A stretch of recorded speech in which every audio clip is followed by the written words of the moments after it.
Welcome to Radical Feminist Perspectives. Today, we are going to hear about the book Radical Reckonings, Survival in Patriarchy, which is by Renate Klein, and it's being discussed by Renate Klein and Sheila Jeffries. So welcome, both of you, and over to you. Thanks. Thanks very much, Jo. And hello, sisters, and welcome to everybody. Now, I'm delighted today to be able to introduce to you this new book, brand new, by Renate Klein, Radical Reckonings, Survival in Patriarchy. This book has been much awaited by me, for sure. Renate is an old friend who has produced a prodigious amount of very important radical feminist work, mainly on issues relating to women's bodies, such as abortion, contraception, and other reproductive technologies. It's not been easy, though, to find enough of her work in one place, so this book is extremely welcome. It not only collects many of her most significant pieces, but combines that with elements of autobiography, which tell us how her work and feminist politics developed. I've been waiting a long time for it, and it does not disappoint. Renate's main contribution, apart from her research and theory on repro technology, has been on women's studies itself. She was in at an early stage in writing about organising, publishing and teaching women's studies from the late 1970s. She joined the very large and important women's studies programme that had been set up by Robin Rowland at Deakin University in Australia. But also, and most importantly right now, she set up with Susan Hawthorne Spinifex Press to publish radical feminist books in Australia in 1991, a press that's going from strength to strength as almost the only one of the old feminist presses from the days of the women's liberation movement that still exists. And this is an extremely impressive legacy, but still being created today. So I just want to move on now to a biography so that you all know a bit more about Renate if you don't already. So could you, Renate, give us a brief outline of your biography so we know where you've come from, and including Switzerland, United States, UK, and Australia?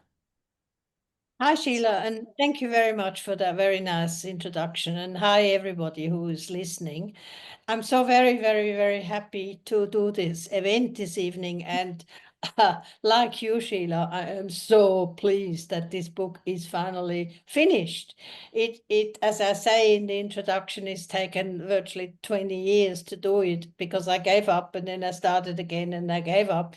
And I really thought I'd give up forever and then I didn't. And now I've got this very beautiful book, if I may say so. And it's a very heavy tome, despite the fact that I had kept cutting and cutting and cutting. And Renate, I waited so long for it, I began to think I'd missed it. I thought it must have come out, and I just didn't see it.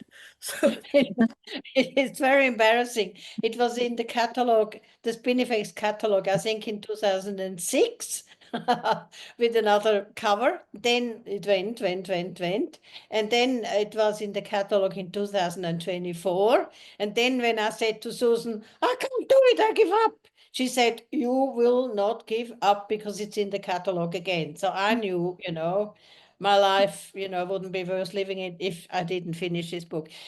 But to be serious, I did want to finish it because I think it's a really, really important testimony to the last 40 years of radical feminist work. Not just mine, lots and lots of other radical feminists as well. And I'm so pleased it's now together in one volume. And if I may say that at the beginning, buy a copy. You can use it as a door stopper. If you have an intruder, it is good to whack them over the head because it's quite heavy. But it's good to be in your library for future generations because that's what I'm kind of thinking. It is now all together. But to answer your question, Sheila, well, I was born in Switzerland, in Zurich. where I went to school and eventually to university. I started studying English, found that very boring, but then worked a year as a lawyer's secretary and found that even more boring. And then had friends who said, "Oh, I'm going to study zoology." And I thought, I like animals. Okay. So I started to study biology and anthropology, and I loved it. I had a really, really good time. I ended up with a master's, and I ended up part of a very dynamic team with a very dynamic boy professor from Germany in neurobiology. And we did funny things. We went to Tunisia where for 2 summers, and I ran after desert ants. That was all very jolly and very good, and I learned a lot. In the end, I did want to get away from it, not because of the research, but because of the attitude of the people. They were all men, plus one woman who never said anything. And I was only a baby feminist at that time, so we're talking early 1970s, but I could not stand them. So then after that, I spent a year actually in Australia, and it was during that year then that I realized that actually feminism had a lot to do with me, because I've been reading the early books by Alice Schwarzer and whatever was available in German. I thought, yeah, this feminism is very important, but not just for me. I've got such a good relationship with my partner, and I'm not oppressed. Da, da, da. I was really, I think, sad to say, I was really a liberal feminist. But in Canberra, sitting there, where my then husband, was the doctor, and I was just a lowly technician, and I thought, oh shit, this has more to do with me than what I actually thought. So my very clever husband got already another postdoc to go to Berkeley, and by that time I had found out there was this thing called women's studies. I didn't really know what this was, but I thought, I have to find something for myself, or else I'll go back to Switzerland where I was actually teaching. And I could have got my job back. So off we went to California, Berkeley, and I, quite early after we arrived, I walked up to the offices of Gloria Bowles, the Women's Studies coordinator, who welcomed me, and I said very brazenly, "Hi, my name is Renate Klein, and I'm a feminist biologist from Switzerland. Can I do something?" And she said, "Oh, a biologist. Yes, yes, yes. I need one of them. Yeah, can you teach in the introduction to women's studies?" And I apparently said, "Sure." I had absolutely no idea what that meant. And I went straight to the bookshop and bought all the books on women and science, prepared like mad, and there we are. And then we got on very well. She invited me to co-teach a seminar, Theories of Women's Studies, which later grew into the book that many of you will know, Theories of Women's Studies. And then I thought, God, I'm one of these really narrow-minded natural scientists. I have no idea of humanities or social sciences. I better study women's studies. So I was busy as for the next 2 years because of studying. I'm very proud to have my Bachelor of Arts with honors in women's studies from Berkeley. And I learned everything there, became a radical feminist, had my first fling with a woman. I thought, oh, I'm not hopelessly heterosexual as I had feared. I was very happy, and I heard Andrea Dworkin talking for the first time on the Take the Night Back March in San Francisco. Honestly, it changed my life.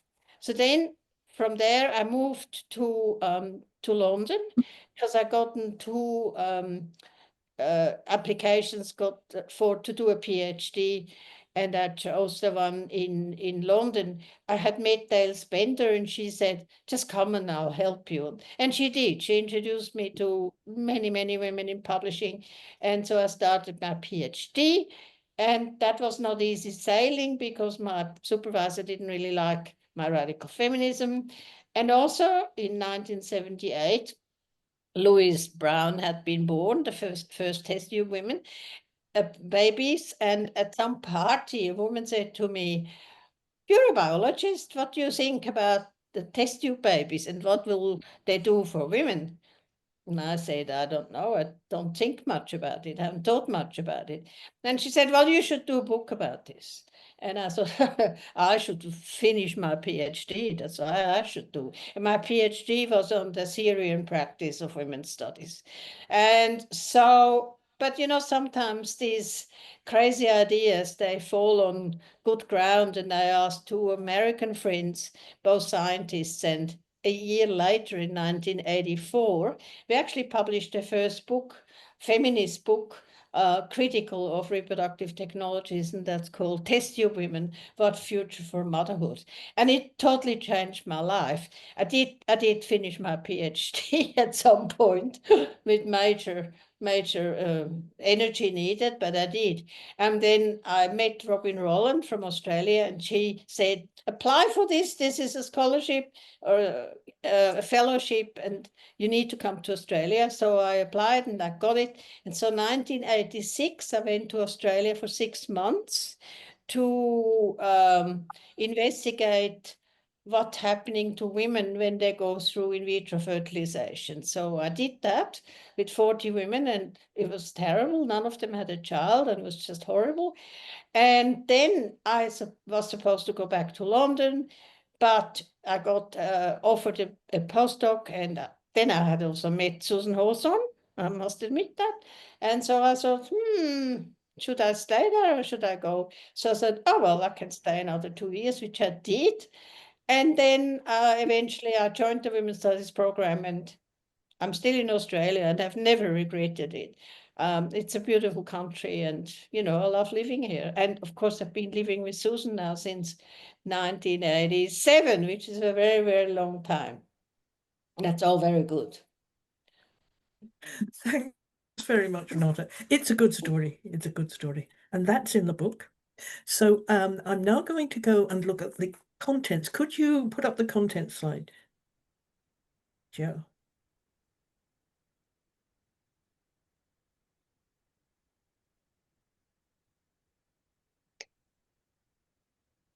That's it. Okay. So I'm just going to go through the contents. It's a big book, and I can't cover all of it. That I don't think we can today. So first of all, there's a section on women's studies, and this has got some very early pieces by Renate on women's studies, very important on what women's studies should be and how revolutionary it was at the time. And we'll get Renate to talk later on about what happened to all of that, because unfortunately it doesn't really exist now.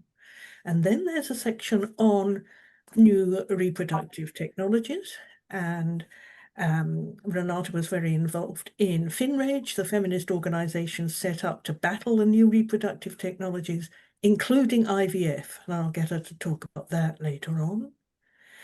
Then section 3 is medicalized for life, and it looks at the way in which Big Pharma organizes and controls and makes profits from women's bodies throughout the life cycle.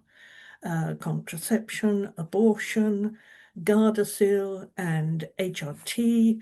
And I'm pleased to say that Renate also explains how, very briefly, she explains that mental health and the way women's mental health is being medicalized now, so that women are rushing for diagnoses and getting onto all kinds of pills, fits into her analysis of what's being done in the life course to women's bodies. And then there's section 5 on surrogacy. I don't think we'll get to that today, because there's more known about that right now, I reckon, than other crucial parts of this book. And then at the end, there's a section on where we go from here, called Radical Feminist Resistance. So first of all, I'm going to look at, or rather Renate will look at the section on women's studies. So as I said, at this time, there's very little left of what was originally understood as women's studies. Little memory, I think, of how important and revolutionary it was, and we need to know this. So the first section, the first piece in the book, in the women's studies section, is from 1982, and it's called The Man Problem in Women's Studies. So Renate, can you tell us why you wrote that, what the problem was, and why at the time you rejected the idea of gender studies? but also tell us what happened to women's studies and your work in Australia. This is large, so you might have to compress this a little bit. Yes, yes, I will. And let me start by saying I was extremely lucky that when I was at Berkeley working with Gloria Bowles, we really did have a so-called separatist, women-only women's studies. It was like a cocoon, and it felt it was like a really positive space to really explore what women's studies was about and what this research on and for women, that could catapult us into a different world was about. So I got really, really into this because another group of women's studies practitioners were into adding women's studies to all the other disciplines. So you have a bit on women in sociology, in science, in linguistics, whatever. And for us, that wasn't good enough. We wanted a new knowledge developed that would be the basis for a new discipline, which the other side saw as heresy. So in a way, my radical feminist my roots, although I didn't even really know that's what it was, were there from the beginning.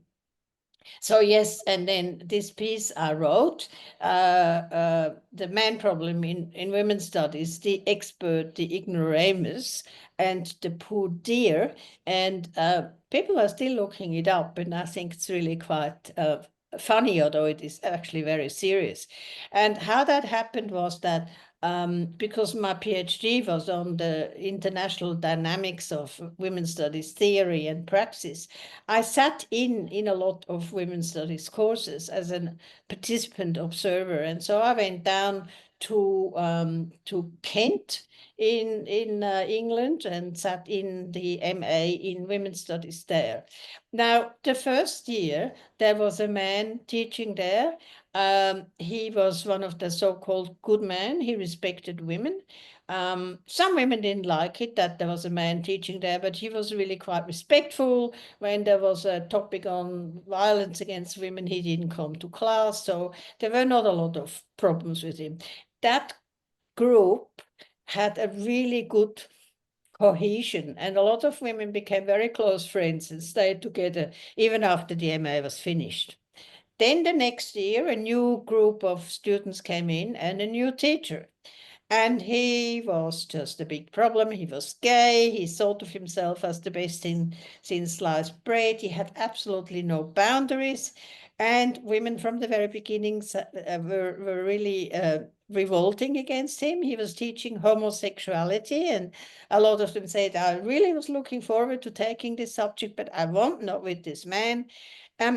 The whole group got divided. Women against women, some wanted him, some were against him, but actually it was the women quarreling. And so I thought that's really no good. And I had other examples from other women's studies courses. And then, of course, later when I was teaching myself at Deakin University, we couldn't exclude women. We had a few men, and they were in these three categories. They were either experts and they knew it all much, much better than any of the women, or they had no idea and they would say, I just took this course, can't be very difficult to do this women's studies course, there's not much to know about. They didn't last very long because the students actually took care of them and they left. And then the poor dears, they were the ones who were sitting in a corner and not saying anything. And, it did not take more than an hour that some woman went and said, are you okay? Can I help you with something? Is there anything, I know it's probably difficult for you to be here. And so again, men dividing the women and taking precious energy from us focusing on developing new research or going back to the history of women. And so I said then and I say now that women's studies has to be a man-free space. Men can have their men's studies as they've had, forever. They do not belong in women's studies. And that, of course, we were fine with that at Deakin. I couldn't exclude them, but there were so few that didn't really bother us much. But as a principle, I do think that men should not be in women's spaces. And we have the same now with all the trans invasion of, you know, especially those so-called men who want to be women with penises. And then they say they're lesbians and they want to go to lesbian events. It is simply not on. It's an imposition. And all it does, it divides the women and it takes precious time away from our struggles. So I'm absolutely clear on that. I never liked the term gender studies. I mean, we introduced gender in the way that Anne Oakley used it, probably naive. We should have just stuck to sex roles, saying, you know, patriarchal sex roles say that men do or girls do this and boys do this, and we are against that. We want to collapse that. But somehow the term gender then came in and it's totally meaningless. I saw yesterday that the Pope actually said one shouldn't talk about gender, one should talk about sex. And I thought, wow, very good. And it was described in a Guardian piece as those conservative forces who don't understand, you know, what progress women have made under the umbrella of gender, and this conservative Pope wants to talk about sex. I say, good on you. Anyway, so that's how, you know, I came to write this piece, and it's actually a really good piece, and it's quite serious despite its sort of bit frivolous title. And then so I joined women's studies, as Sheila already said. That was when I became part of the faculty. That was in 91. Robin had started it in 1982, Robin Rowland. And together we were building it really it was the largest women's studies program in Australia. We had over 1,000 students at the end. Robin, unfortunately, in 1996, sadly had breast cancer and a nervous breakdown, and she dropped out from one day to the next, more or less. But I had a very good team around me, and we were very fortunate that we could, you know, expand on Robin's work and continue growing the program. I had more than 13 PhD students at that time, and it was a very happy place to be. But, and that is the but, we had control over what we were teaching, but we did not control the purse strings. And so come 2002, where we get a new dean, a woman, and I actually mention her name because she's still around, Joan Beaumont. Karma hasn't got her yet. And she hated feminism. She had already in the 80s had a bad run-in with Robin. So a lot of that was actually personal, wasn't so much against me or whatever. It was just against women's studies. So from one day to the next, she cut all our undergraduate courses. And that, of course, meant that our feeder courses were cut. We wouldn't have gotten any more new PhD students. She knew what she was doing because she was a historian of war, and she really used that. And I mean, we were flabbergasted. We had campaigns. Sheila helped as well because Sheila was then at the University of Melbourne. We even had a sit-in at the vice chancellors. All my wonderful lecturers we were like one group standing together, but I was the only one who had tenure. None of them had tenures, and it was just a horrible, horrible time, and I got really quite sick. And I do talk about this in 1923, Holly Lawford Smith, who is now teaching at University of Melbourne, and she interviewed me, and the link is in the book.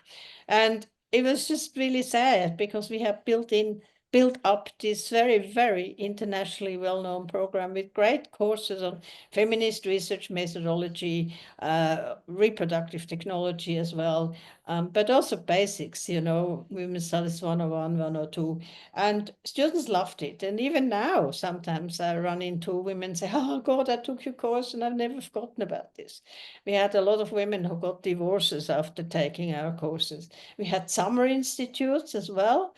We have practically every radical feminist that is in Australia, and probably quite a few of them over the world come and give courses. I think you did one too, Sheila, didn't you? And we were a very happy place. We were indeed a very happy place. And it is just I still don't know really what word to, I mean, misogynist of one woman, but she was the dean, she had control, and that's what I mean. You know, if women want to do something, we have to control the money. If we don't control the money, in the end, if we're attacked, we can't stand on our 2 feet. And that was the problem. So, needless to say, some people who thought they would help me and then said, oh, let's just change it to gender studies and everybody will be happy. Well, of course, I was not happy at all. My staff wasn't happy at all, but it got changed, and they had 50 students down from the 1,000 to 50. Needless to say, that didn't last longer than I think a year or so. And then taken at nothing. And now what they have some course on sexuality, and that's all. And it's just it's a travesty. We had such a strong program. It's very sad. But, you know, and I got very sick, I should say that as well. Despite the fact I had a lot of support around me, but I got very sick. Yeah, thanks very much, Renata. And I think we need to recognise that women who were able to do those women's studies courses, women's studies MAs, as well as undergraduate courses, they became crucial to the women's liberation movement and feminist movement that we had. It was so important and to women in finding their pride and their history, and nothing like that exists anymore. So, you know, it was so important, as I think somebody's already said in the it was chat. very important. And as I said, when this happened in 2002, I had something like 13 PhD students. And I knew if I left, what I should have left, but they would be thrown to, you know, the hound, so to speak, because there was no other radical feminist around. So they would have had to go to postmodern PhD supervisors, and that would have been the end of their topic. So I stayed there, and all except one Indian woman got their PhDs, and I felt at least virtuous. Probably was a bad move for my career, but you know, at the end of the day, you have to be able to look yourself in the mirror and see who you're there, and I definitely did the right thing. So yeah. Thanks, Renata. Now, I think all of this is really, really interesting, and so does everybody in the chat. So it may be that we will not be able to get through much of this book, but somebody has already suggested in the chat that we might have to come back to it and, you know, carry on at some point, which we might. Yeah, I'm sorry. So much to talk about. That's really There's a true. lot. It's a whole life as well as all of your work. So that's a bit tricky. Yeah. So, okay, we're going to go on to section 2, which is on the new reproductive technologies. And so the central body of your work is on the reproductive technologies. Yeah. And it's this aspect of your work that I've used in my teaching at Melbourne University over many years. You have been very involved and still are in working to end surrogacy.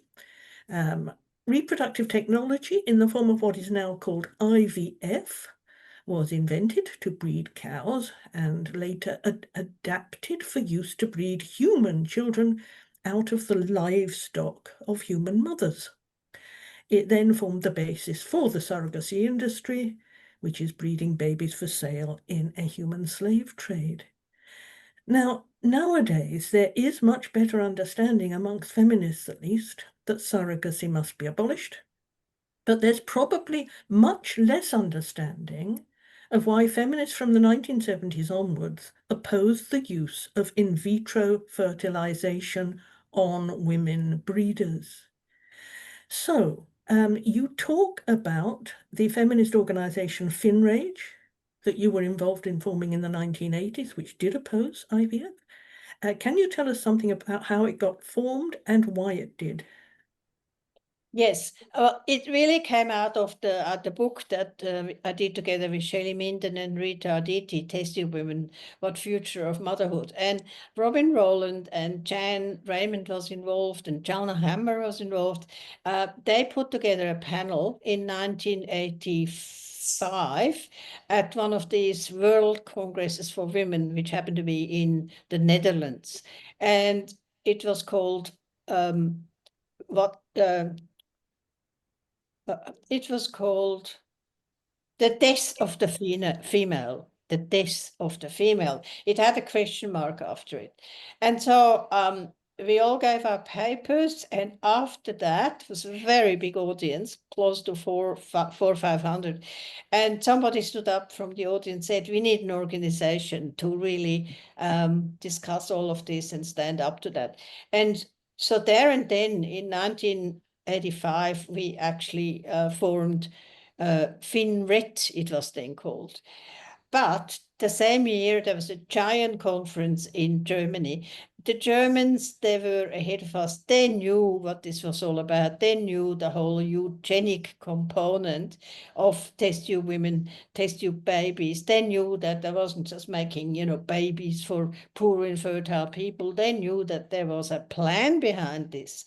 And the plan was at some point to decide which woman in which country was supposed to have babies and of which sex, and of which kind of health. So we knew we weren't naive about that, and the Germans were even less naive. And Maria Mies, that many of you will know, a very important sociologist, she became involved. And so then later in 85, we had the so-called emergency conference in Sweden, where the name FINRET was changed to FINRAGE, Feminist International Network of Resistance to Reproductive and Genetic Engineering.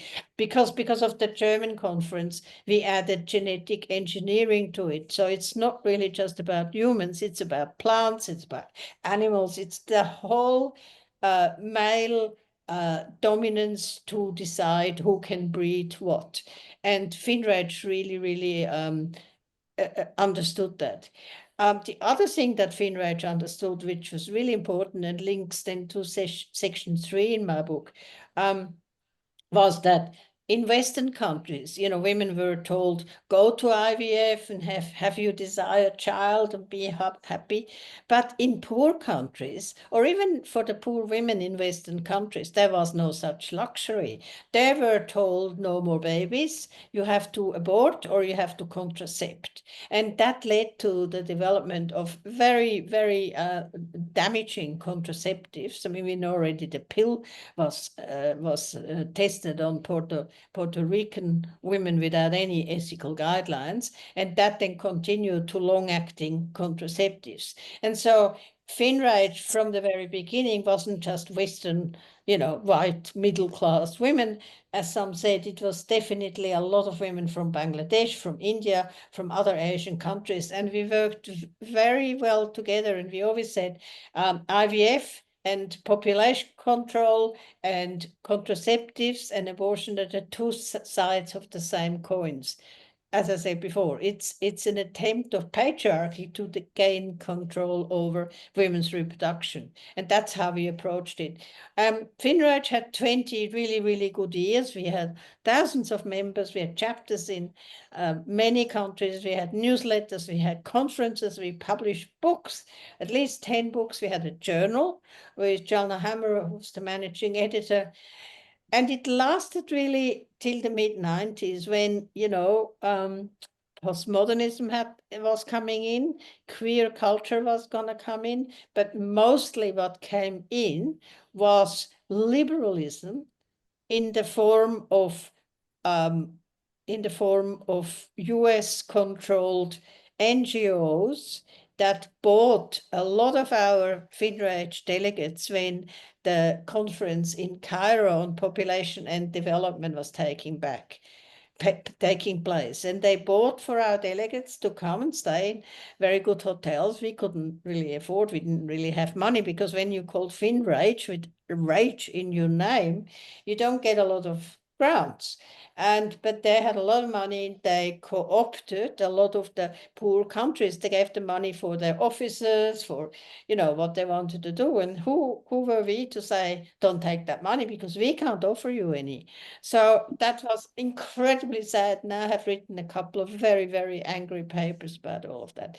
And from that moment, so 1994, FINRAG started to really, it got snowed under, probably not quite the right word, it got dominated really by especially the libertarians and the liberals, mostly from the US, and funded very heavily. And that was very, very sad, but there was not much we could do. We kept going. And in Australia, we still have a chapter, and we still put in submissions to whatever stupid inquiry there is. And also, the very good news is that I will do another book next year together with Jennifer Lal, that some of you may know, a very strong woman working in surrogacy, and we will do a book criticizing IVF. Because IVF has just gone too far. People just think, oh, let's just do IVF. It's just nothing special. And they do not know that even today, the success rates of IVF, and we should call it failure rates, is a lousy 23%. So they say, 2025, wonderful, 10 million IVF babies have been born. But then you have to say, well, if the success rate is in the low 20s, how many women have gone through without the baby at the end? And you come with this astonishing figure, which is 40 million women have gone through IVF without the baby at the end. And the biggest scandal is that nobody bothers doing research on these women. We don't know what their health is. We do not know, a lot of them will be going through menopause right now. Do we know what that is? No research, because you can't expect the IVF clinics to do research. They don't want to come up with anything bad. And states have really let us down. And the same, unfortunately, is also happening to children born of IVF.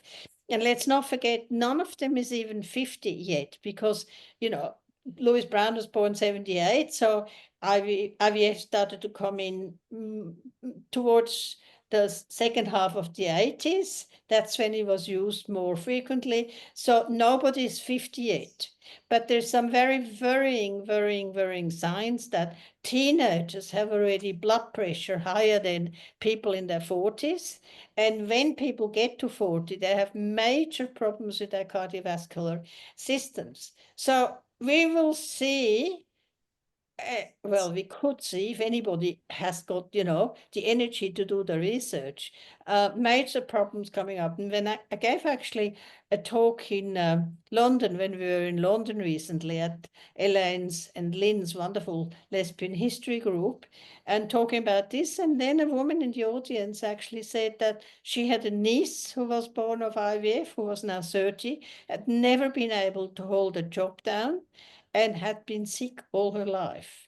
So these are stories that we will try and gather, and will really try to get into this, like, IVF is just like, okay, normalized, totally normalized, even more normalized than surrogacy. Because you're right, Sheila, there is an international campaign around surrogacy, but what we want to do is to actually get IVF as part of that campaign, because it is totally outrageous that millions of women are being told, just do it, and actually it works so badly, and it's just a scandal. Nobody can bother because it's only women. Yes. Thanks, Renate.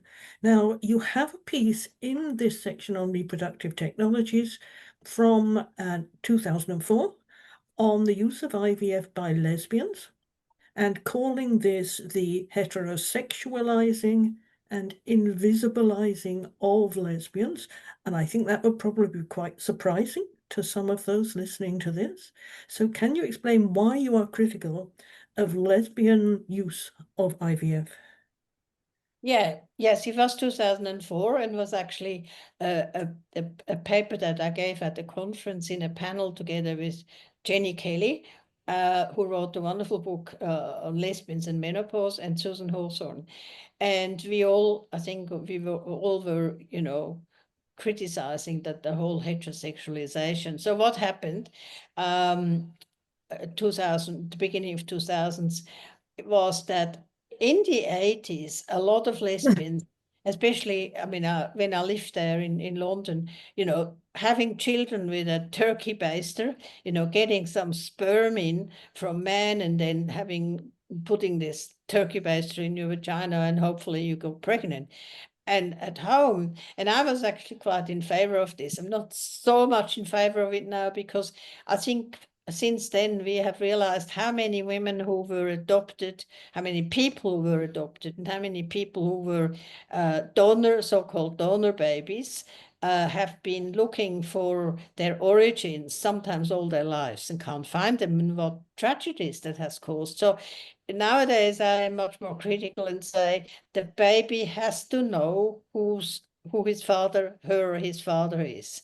And if you don't want that, then, you know, don't do it. But anyway, turkey-based message was really quite simple and easy, no tick.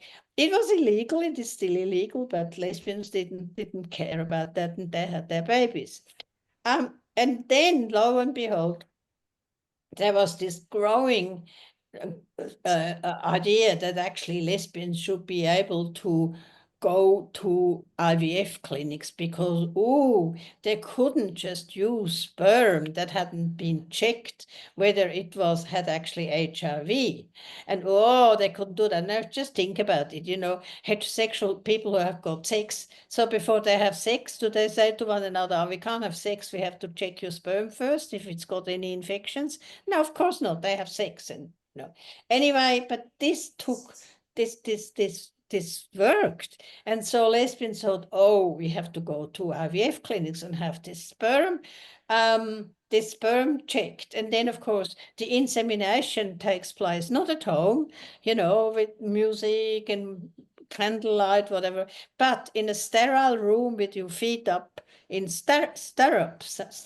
I mean, really not very romantically, but it worked sadly. And then one of the IVF doctors in Melbourne found out that actually in Victoria, state of Victoria in Melbourne, it was illegal for single heterosexual and lesbian women to have IVF. And then he was the knight in shining armor and said, whoa, we're going to change that, I'm going to change that. And, unfortunately, so many lesbians, including lesbian feminists say, yes, fantastic, we need that. Lesbians need to have access to IVF. And I just thought, oh my God, more heterosexualizing, of lesbian lives. I mean, those of us who are old enough to have been there during the women's liberation movement, and so many women who were lesbians or became lesbians then had important roles to play. And we all wanted a different life. We wanted a different future. We didn't want this emanating of heterosexuality, but now all of a sudden we're back.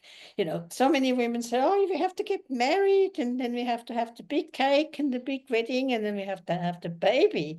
And nowadays, of course, this is even much more prominent for gay men who really, really want to have the baby, and that has then to be with surrogacy. And they have now started to call this social infertility. And they say, we have a right to a child because we're socially infertile. And I said, just get real. Two sperm had never made a baby. You need actually an egg cell to make a baby. But since they don't know their biology, and since they think that, man can become a woman and a woman can become a man, you're really talking into kind of like a vortex where nothing, comes back. But at that time, it was really the lesbians who said, please, please, please, let us use IVF. So the knight in shining armor went to the federal court and won his case, and that, yes, lesbians in Victoria should be able to use IVF, and single heterosexual women too. Howard was in charge then, he was prime minister. He thought we can't have that. He wanted to put in an amendment to the Sex Discrimination Act, the same Sex Discrimination Act that is at the moment so much in discussion, because later they put in gender identity, but that wasn't there yet. He wanted to put an amendment in that that single women and lesbians could not actually do IVF. That got defeated. And then it sort of deteriorated more and more and more. And unfortunately, the media was a real big problem, because Howard had said he did it. He wanted to bring in this amendment because lesbians could not be good mothers. You know, a child needed a father and a mother, and a lesbian could not be a good parent. And so that's why he wanted to bring in this amendment. But obviously it didn't come up, because I think some people said to him, don't go there, it would just be defeated. So he never actually really tried to get it up.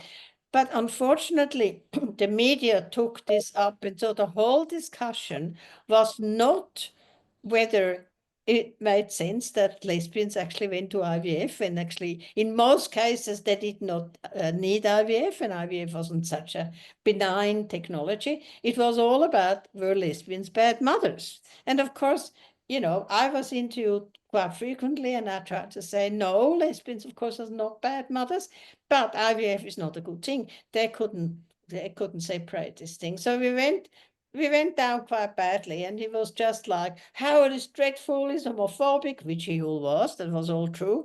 But nevertheless, you know, IVF didn't need to be made accessible to single women, to lesbians, but it was. And the Women's Electoral Lobby, liberal think tank, if there ever was one, they sent Howard a turkey baster in the post, and sort of said, you know, if your amendment had gotten through, that's what lesbians would have had to use. Well, actually, lesbians had used that for a good 20, 30 years and had many babies produced by it. So it was an incredibly unproductive discussion. And I think it was the first of many discussions when we really felt, as radical feminists, we were totally on the outer. The media didn't understand us, and very sadly, many lesbian feminists did not want to understand us. So it was kind of like before cancellation culture or cancel culture became a thing. You know, I got a good taste from that already then. And it still makes me mad. And nowadays it's actually even worse, because this isn't only started to happen a few years back. Some very clever IVF doctors thought, we can make more money. And what they're saying now to two women who want to have a baby, they say, you could have more bonding if we have eggs extracted from one of you. And you don't just extract eggs, you know, you actually have to take very dangerous drugs, and then, you know, your ovary gets stimulated, and the egg cells grow or don't, and then you have to harvest them, what it's called, and that can lead to damaging of your bladder. And then this woman's egg is then fertilized with some sperm, donor sperm from somebody who's obviously been checked. And then this embryo gets implanted into the other woman.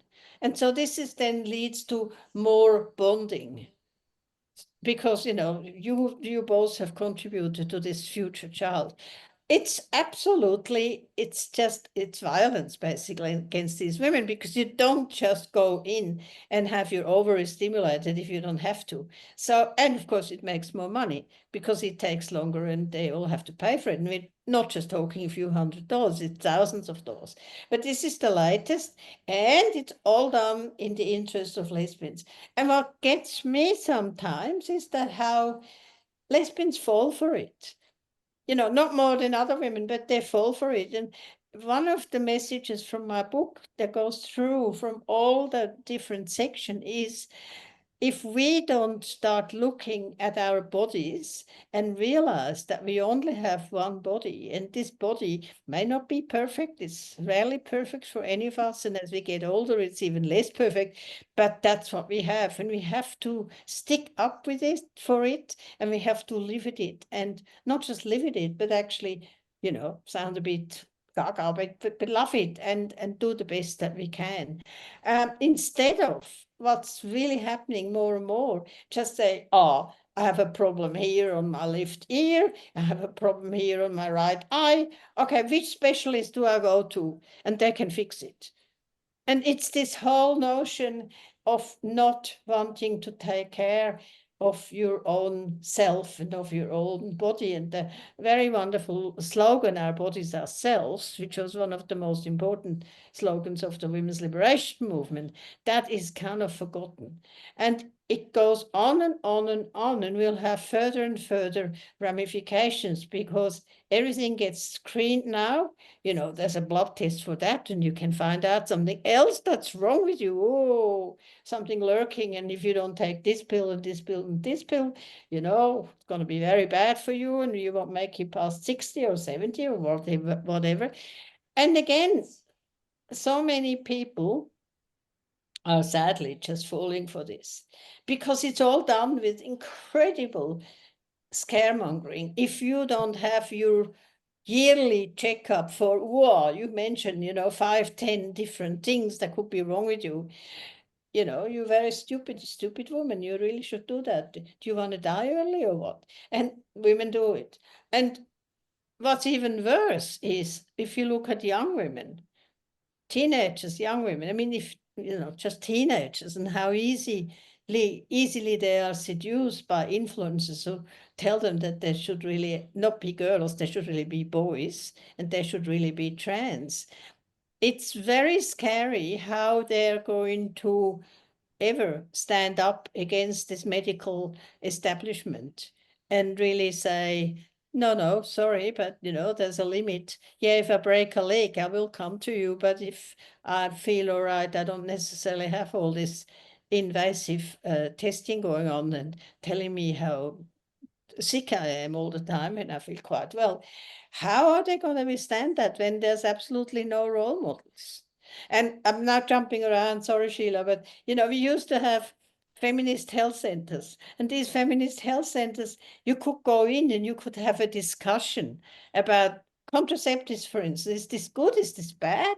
Or, antidepressants, should you be on it? But they're not there anymore. They have been taken over. They have become really taken in.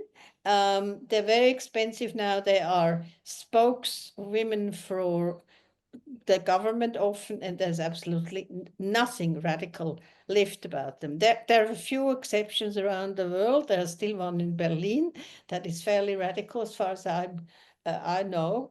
But generally speaking, in Australia, there's not much left. So women are not, especially young women, but women in general, are not getting alternative information about all this stuff. And so it's kind of like, oh, well, if we don't do that, then, something really bad will happen because the doctor tells me it will.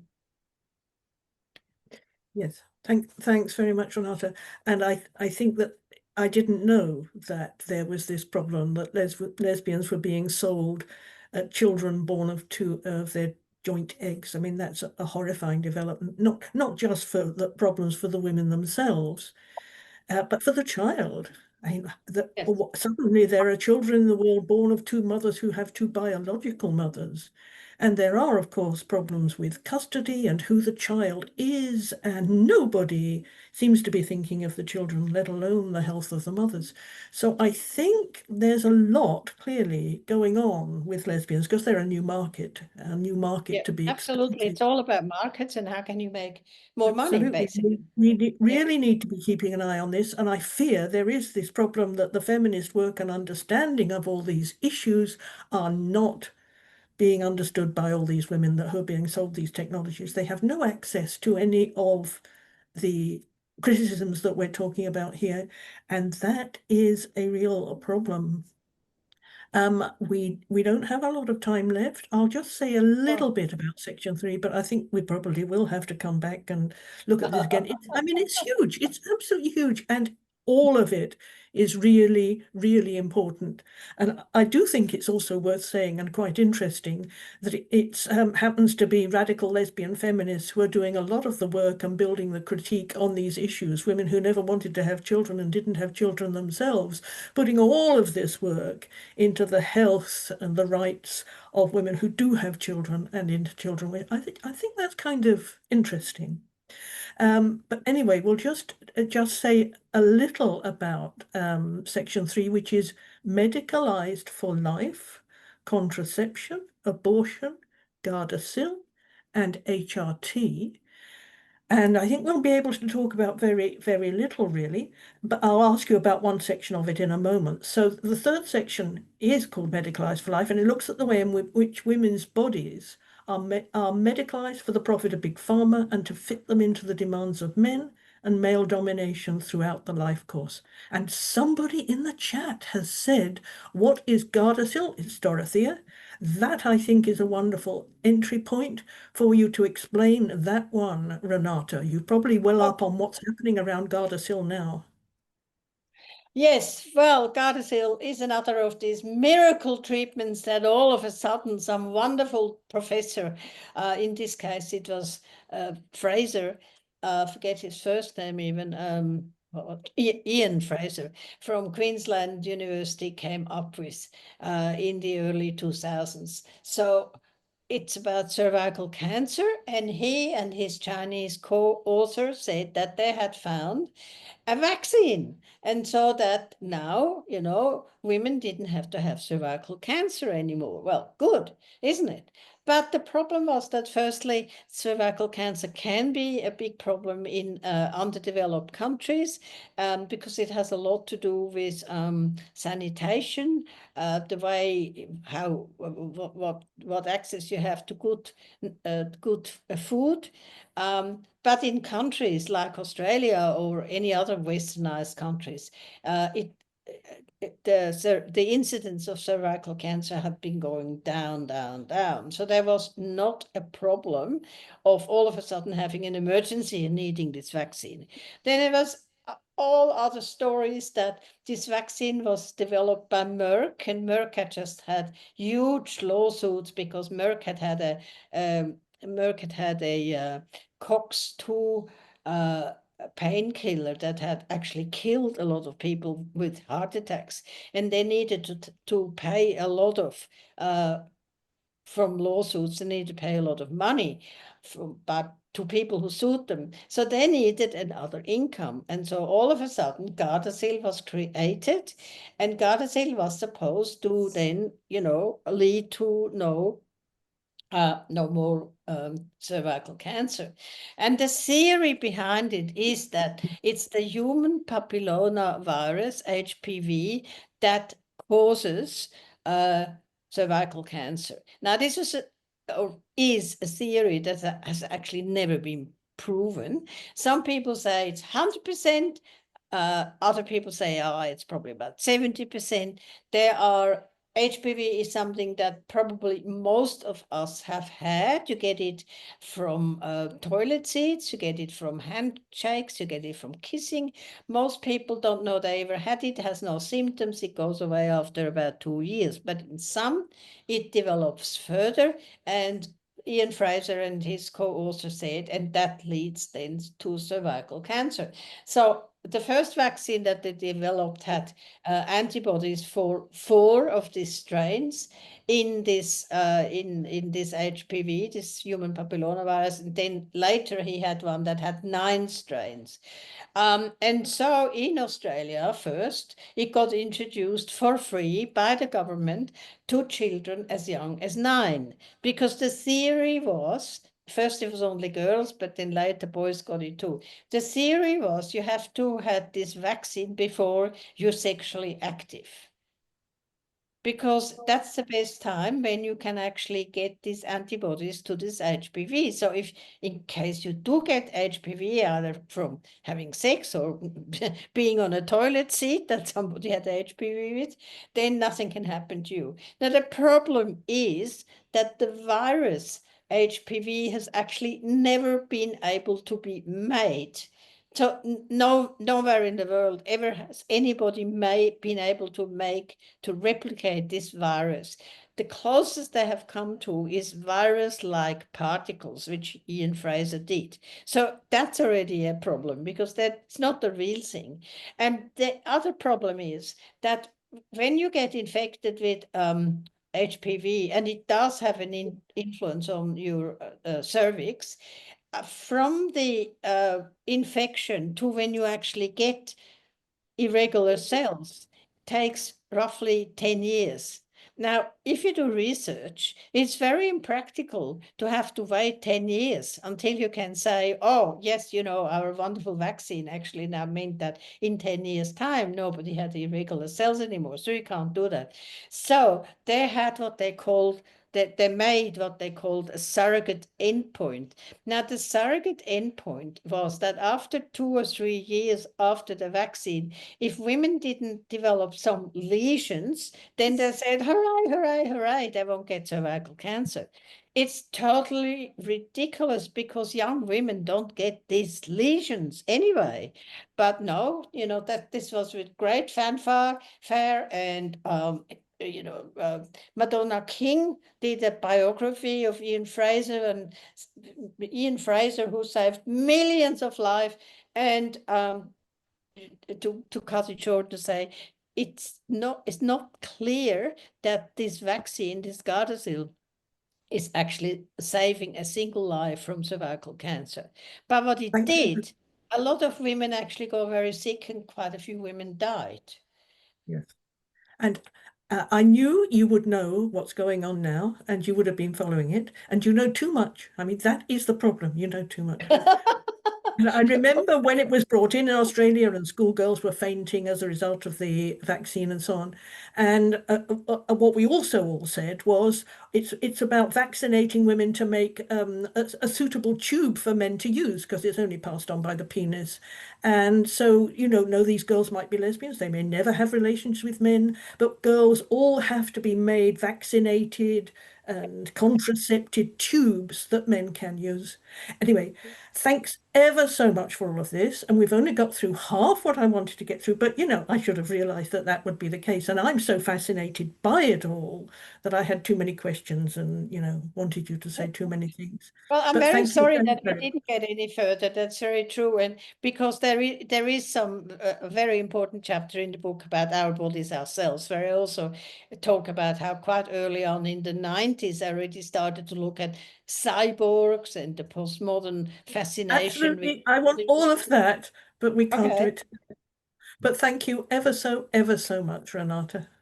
Thank you very And much. It's a pleasure to be here. And thank you, Sheila, well, for talking about it. And yes, let's make it another session. We got the yes, question. yes, absolutely. So we'll have to leave now, but hope to see you all again. Thank you.